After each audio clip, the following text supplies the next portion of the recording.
A Hudson County Superior Court judge ruled on Wednesday that the Brian P. Stack Civic Association will have to turn over records of all the police officers that allegedly were promoted over 4 Union City police officers that are suing the city and the association for alleged political retaliation. Louis Zayas, a former assistant district attorney in the Bronx, previously filed a motion to compel seeking the Civic Association's entire donor list for the past 10 years, as well as any government contracts, jobs, and/or promotions approved for any donors to the organization and retaliation lawsuits settled during that time.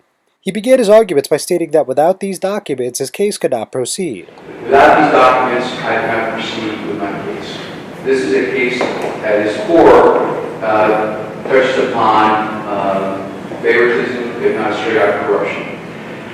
The complaints by these law enforcement officers made in still current police officers where they have received, they've been told by high-ranking officials about the nature of the process that they have to buy fundraising tickets, they have to engage in political activities on behalf of the mayor's staff in order to advance their careers. Those officers who buy fundraising tickets, who politically support the mayor, are more likely to get advanced when they can in their careers through promotions and favorable assignments.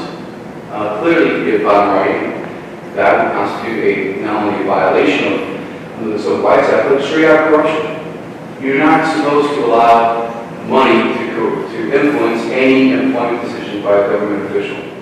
When questioned by Hudson County Superior Court Judge Daniel D'Alessandro, Zayas added that he believes at least 5 officers were promoted over his clients and that he has not deposed them yet due to the fact that he is waiting on a ruling on this motion.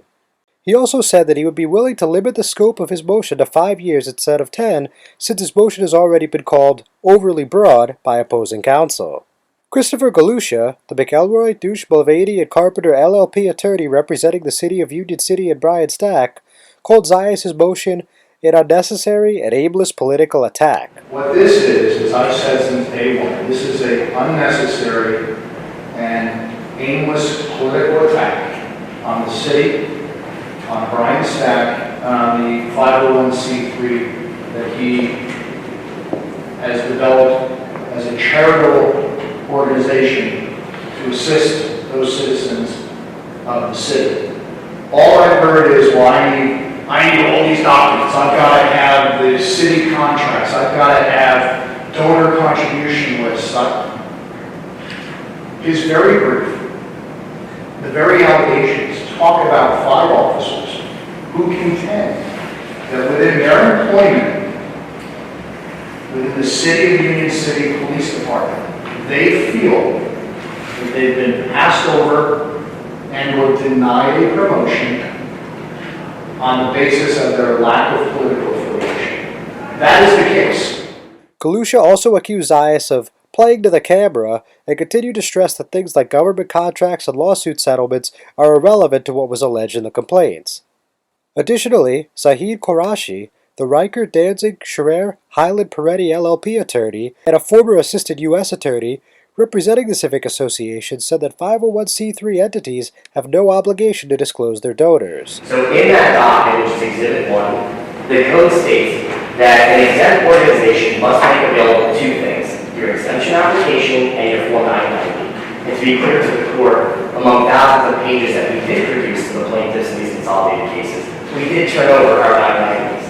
Now, when it states 1, 2, 3, 4 paragraphs into the plaintiff's own exhibit, it states, with the exception of private foundations, which the Civic Association is not, an exempt organization is not required to disclose the name and address of any contributor to the organization. So it's difficult for me to sit here, Your Honor, when this is the plaintiff's exhibit, and it's being represented, we have some obligation under this particular exhibit from the IRS to turn over the names and identities of all of the donors to our Civic Association. And to be candid, I don't find this document relevant to what is relevant to the discovery in this case. Qureshi also repeated on several occasions that the Civic Association offered to provide the donor information of Zayas' clients, as well as the officers that were allegedly promoted over them, but that offer was declined. He further stated that releasing the entire donor list would create a trial within a trial, since individuals not named within the suit would in turn have to defend their actions. At that point, Galusha and Zayas argued about whether or not the list established by the State Civil Service Commission was properly followed by the city and whether or not Mayor Brian Stack influenced police promotions. D'Alessandro extended discovery until October 13th, originally set for August 14th, before making his ruling. The Civic Association shall disclose to the plaintiff the donors who were promoted, if any, over the plaintiffs